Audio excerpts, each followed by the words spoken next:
malaki pagkukulang ng Mami Via mo.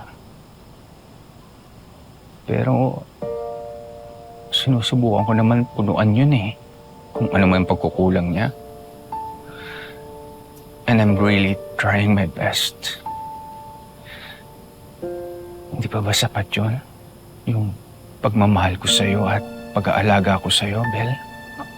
Dad, syempre, pagdating sa'yo, sobrang-sobra nga eh. So, bakit kailangan mo pahanapin yung mga tunay mong magulang? Para mabuo ako, Dad. Parang may kulang sa pagkatao ko eh.